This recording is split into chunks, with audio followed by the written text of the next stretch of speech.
Good morning, everybody. Today I want to talk to you guys about this term you've probably seen out there called hashtag FIRE. So this, I don't think this is actually when a structure is burning. I think it's actually referring to the acronym F.I.R.E, Financially Independent Retire Early.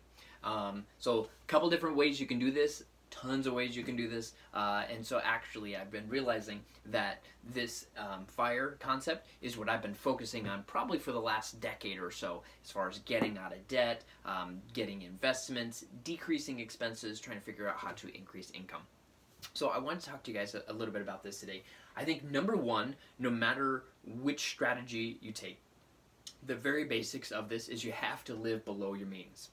If you make $100,000 a year, and you spend $110,000 a year, there is no gap. In fact, that's a negative gap. You will never be able to be financially independent and retire early. You need to, no matter how much you make, live below your means. Obviously, the lower income you have, which means your expenses have to be even lower to have that gap.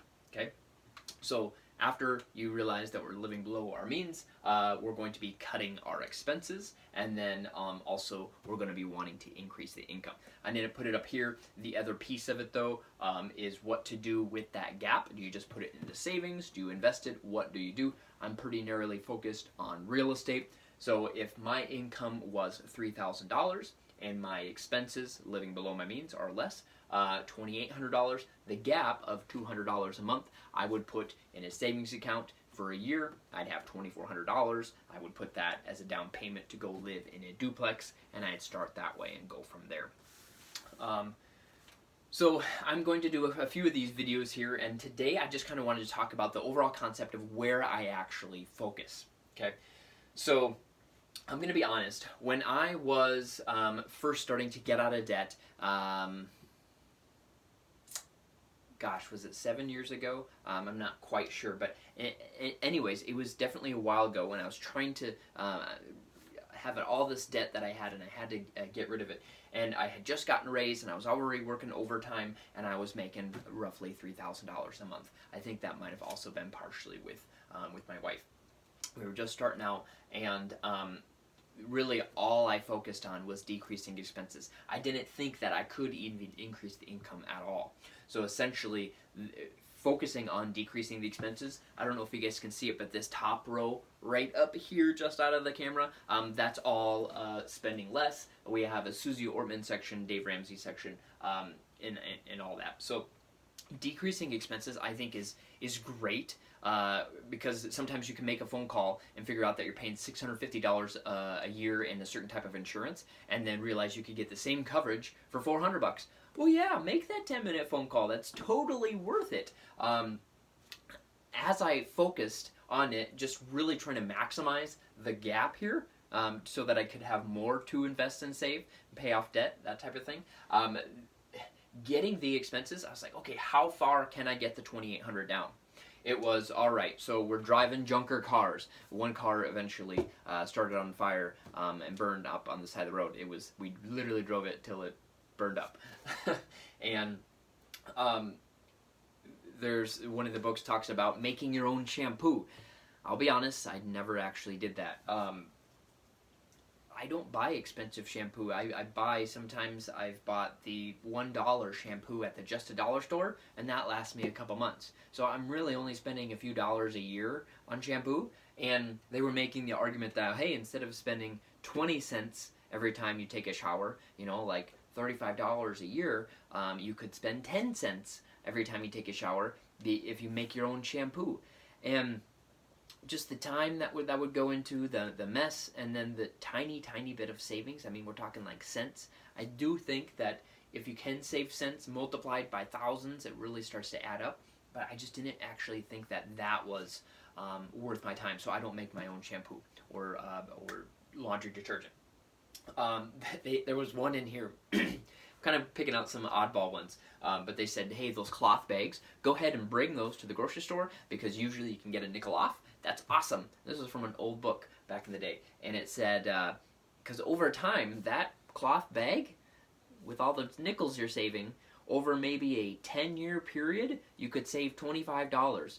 I was like, $25 over 10 years? You're telling me that this hint you're giving me, this tip of how to decrease your expenses, is going to save me $2 a year?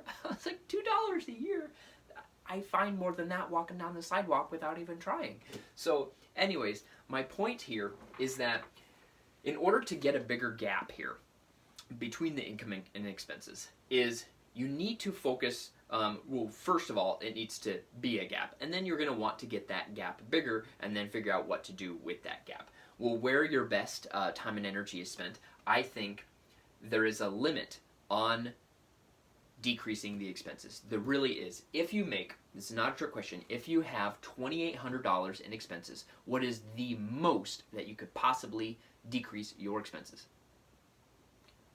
$2,800, right? You can't go past that because then you're saying, well, then I'm actually getting paid. Well, then that falls into the income category.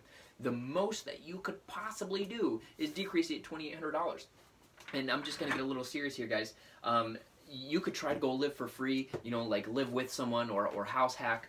You could, walk everywhere and have no vehicles and eat ramen, but even that costs money, so then you're not up to the $2,800.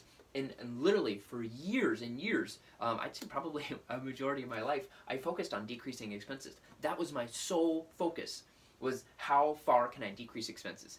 Guys, one thing that I'm not going to say I regret, but that I realized about myself, is that when you try to get the expenses so low, you eventually, if you're trying to get to zero, trying not to live on anything, then you eventually have to beg, borrow, and steal. Like, hey, I need something. Okay, well, I'm not going to save up and buy for it because I'm trying to decrease the expenses. So, hey, can anyone help me out? Can I please have this here? Can I borrow this and do that? And then sometimes you can actually become a burden to other people when you're trying so hard to decrease all the expenses.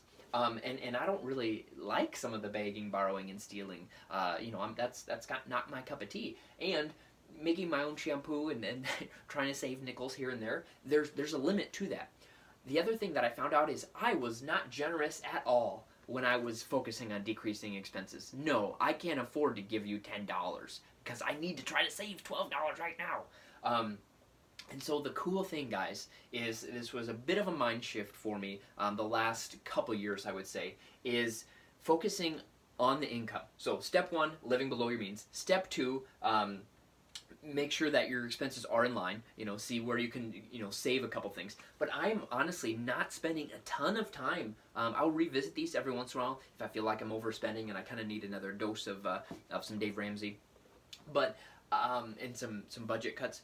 But really, focusing on the income, what's the most I could do there? Okay, if my income is $3,000 and my expenses are $2,800, what's the most that I could change my income?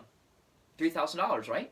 No, like, it's $3,000, so I'm saying that the most I could do is another $3,000, $6,000. That's the most I could possibly ever make. I know people that are probably watching this video that make a lot more than that, okay? And so you can actually do it 3 times, 100 times. There's no limit to this, okay? The cool thing, too, is that I'm not saying, guys, hey, go out and make millions. Go out and figure out how to make millions.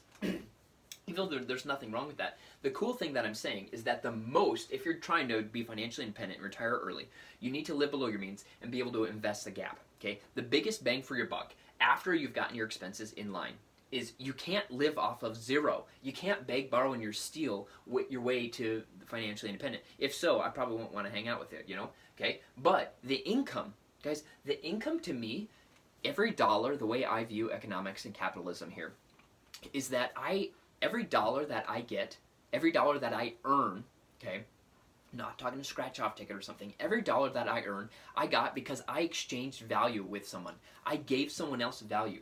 So the cool thing is, if I'm giving value to 2 people, and I figure out how I can give them twice as much value, or figure out how I can help 20 people, do you think that would change my income? You sure betcha, even if you're on a fixed salary, or, do you think any raises or bonuses or commissions can later come that? Or what about weekend or side hustles? Can you start a business and you're bringing more and more value to people? You bet, guys. If you're bringing value to people, you're helping them, right? And then you're going to have more income. That's awesome. I love that so much, rather than this tight-fisted, like, I want to keep the expenses in line. but I don't want to not be generous at all. And so I like to invest this. This is what I get really excited about in real estate. But me personally, I've actually found out how I can help more and more people to try to actually bump up the income is the result by helping more people. And then with the gap, then I can bring, that's more valuable to me because then I have more of the gap here to where I can actually then invest in more real estate so that later I can be financially independent and retire early. But then at the same time, I can provide more value to others. So I'm providing more value to others to get more income. And then with this gap, I'm able to give more to the charities that I care about. I mean, guys, this is like so cool. So anyways, sorry for the longer video. I'd love to hear what you guys are into as far as the financially independent retire early hashtag FIRE movement, you could call it. So what do you think about this? Love to see the comments below. You guys have a good one.